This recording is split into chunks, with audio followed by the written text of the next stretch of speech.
Hey everybody, Dan here with Pain For You.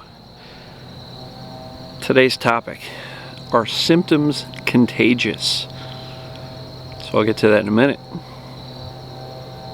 Just listening to some crickets. Let's take a nice couple of deep breaths. Calming breaths. Slow down.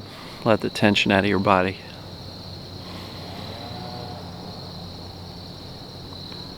Breathe in the fresh air. Breathe out the smog in the indoor living. Breathe in the confidence. Breathe out the doubt.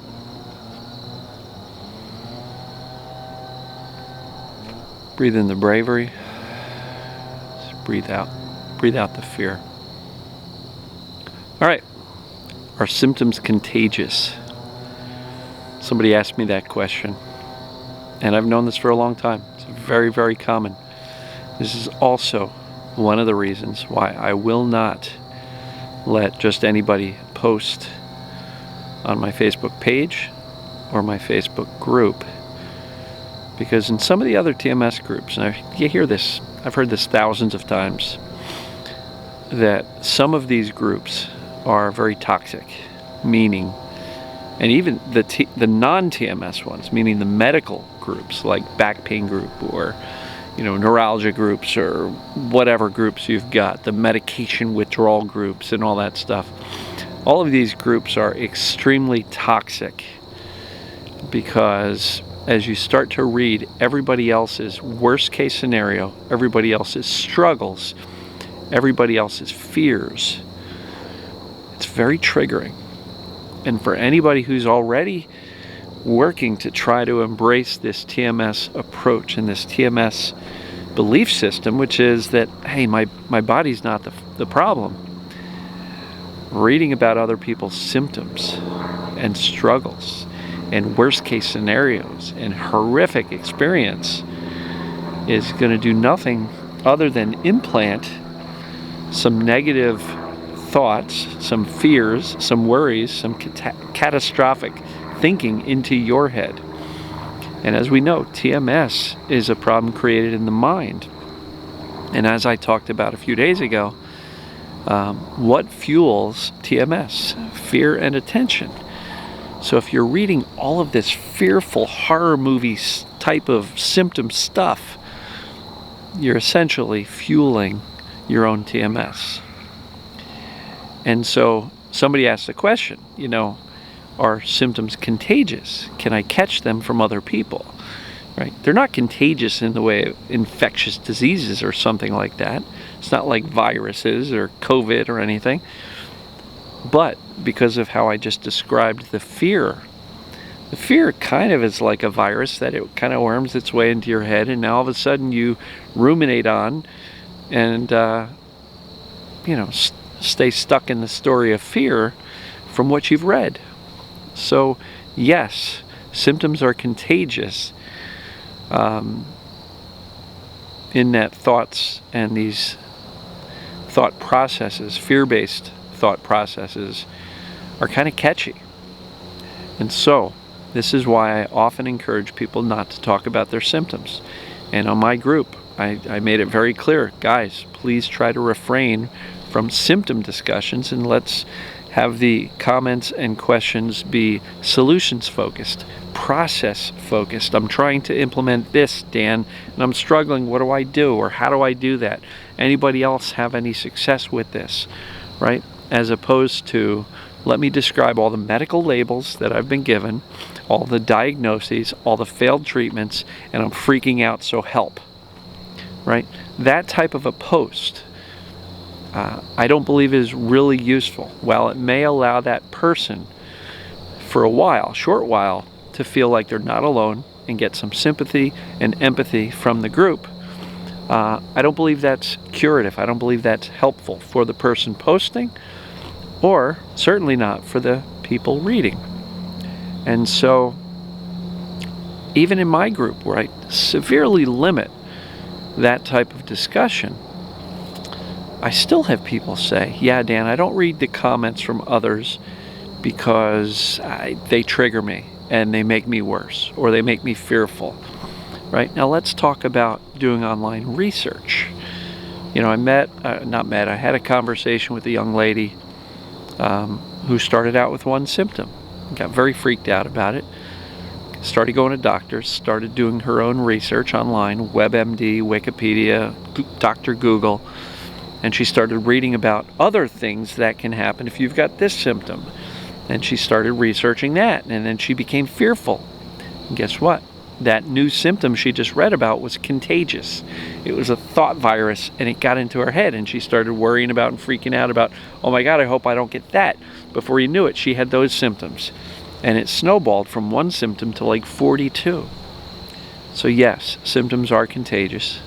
I will absolutely encourage you to follow the process, to limit your exposure to scary, dark, fearful, symptom-based discussions. Get the heck out of the non-TMS groups. And if you find yourself triggered by even some of the TMS groups, mine included, get the heck out of the groups and then just watch on YouTube. Just go watch, get the information, and get out, right? Because, again, TMS is created in the mind. Fear and attention are what fuels this process, and if you are doing something that is adding and creating the fear, in addition to you just trying to deal with whatever thoughts you've got going on in the first place, if you're adding to the fear level by reading all of this horrible worst case scenario stuff, you're not doing yourself any favors. You're actually making the concept of soothing yourself and calming down your thinking and reassuring yourself and being indifferent to the pain, you're making it more and more difficult by, I guess, exposing yourself to and absorbing all of these horror stories of other people struggling. So I will encourage you, to really limit the amount of exposure you've got to those symptom-based discussions.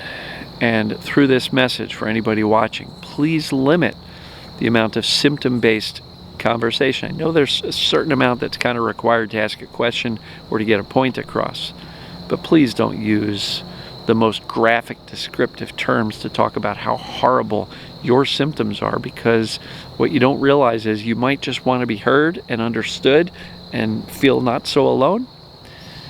But a symptom-based post or comment can trigger hundreds or thousands of people negatively. So if you don't want to read it, and I don't encourage you to read that type of stuff, please don't be the one sharing that. Right? So symptoms are contagious. Now what do you do about that? Let's say you're exposed to something that kind of makes you go, oh God, I hope that doesn't happen to me. Like anything, I encourage rational thinking thought. Say, that's them, that's not me. I know what I've got, it's TMS, and this is my symptom, and I understand that it's coming purely from my mind. TMS is not a physical structural problem, and I'm not going to have all those problems because I'm already on the right track, right? I know it's TMS, I accept it, I've done the analysis, it's absolutely TMS, so now I'm going to go on to feeling my emotions. I'm going to soothe myself, get my body out of the stress response as often as possible. I'm not going to make it a full-time job, but if I notice myself walking around tight and tense, I'm going to take 15 seconds to just do a couple of nice cleansing breaths. Then I'm going to also calm down my thinking. Part of that's reassuring yourself, hey, it's okay, Dan, you got this. You're going to be okay, right? Then we move on to indifference. Be indifferent to the stories of other people because that's not you. And if you're worried about becoming that person or experiencing those additional symptoms, you got to really check yourself and say, all right, am I safe? Yes. Is that stuff happening to me right now? No. So we're not going to worry about it right now. We're going to reassure ourselves that we're fine. So the attitude of indifference, really powerful to say, it's not relevant, doesn't apply to me. And you shift your attention back to whatever you were doing. Whether you're trying to be productive, whether you're trying to just relax, whether you're trying to have some fun, shift your attention back to living. And for those people who say, Dan, how am I supposed to live my life when I hurt so bad? I get it. How can I be indifferent because I hurt so bad? Again, I get it. But you have a choice. If you're writhing in pain, you can either freak the heck out, or you can reassure yourself that it's temporary and you'll get through this. And for anybody who's had pain for any length of time, you've been through some tough stuff, but you're still here. Your track record of making it through a bad day is 100%. So if you're having a bad day, it's all right. I got this. Made it through a number of bad days. I'm still good. So the best response to a bad day and pain flaring or really grabbing your attention is to review the accurate knowledge. It's just TMS. I believe that that's what's causing my pain, so I'm not going to worry about my body anymore. And then just reassure yourself. Soothe yourself. Calm down your thinking. Decide. Choose to be indifferent and get back to living your life. And with that consistent response, you're going to do a hell of a lot to turn off your existing symptoms, but also that reassuring, calm, factual thinking that that's not even happening to me, and what happened to them won't happen to me because I've got my situation figured out. I just have TMS, so that doesn't have to happen to me. It's not going to. That's the best way to respond to reading something or hearing something that's a little bit triggering, right? And if you come out of a doctor's visit, the doctor gives you a bad prognosis, you can walk out and go, but it's just TMS. He doesn't understand it. It hasn't been taught in medical school. It's not in the medical world, so take what you hear from the doctor with a grain of salt. You know, I'm not dying. There's no significant catastrophic medical diagnosis. And then you rule in TMS again. So, look, I hope this helps. For anybody who is fearful of symptoms being contagious, yes, it can happen, but it doesn't have to, based on how you respond to these triggering posts, comments, things you read. Get off of Wikipedia, WebMD, Dr. Google. Stop researching, right? If you've done the assessments and determined I have TMS, case closed, no more research is necessary, right? And if you got a new weird symptom, don't spend an hour on Google or Wikipedia looking at this stuff, because all that's going to do is put some negative, fearful thoughts in your head, which will just fuel your TMS. So I hope this makes sense.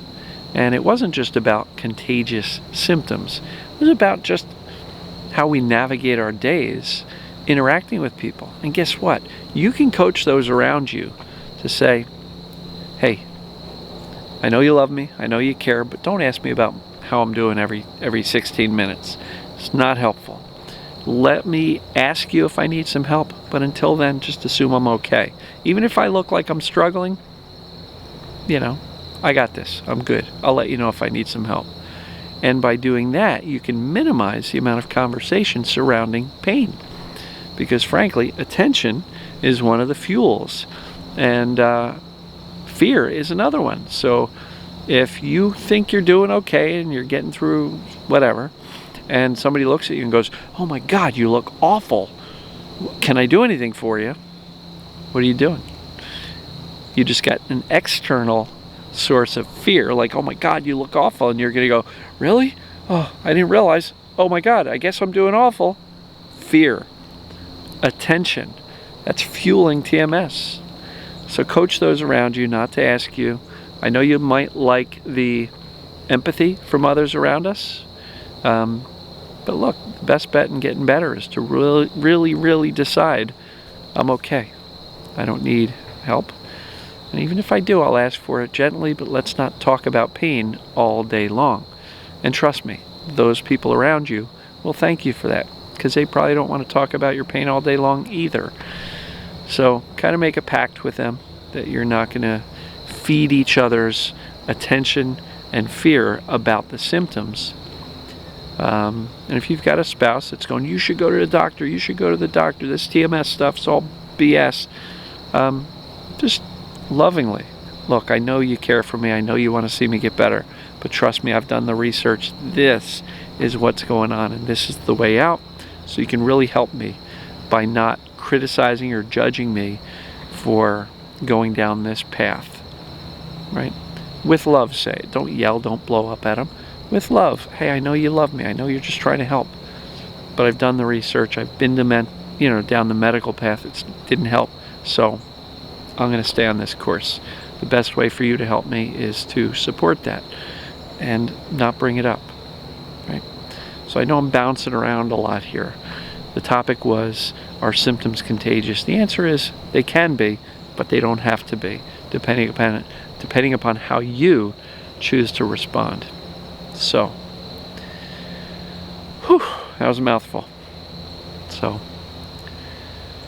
right, I'm going to cut it here. The video is already 16 minutes long. I appreciate your patience, sticking with me. Let me know what you think. Was this helpful? Please comment below. Please share widely. And yeah, let me know your thoughts. Love you guys and gals. We will see you tomorrow.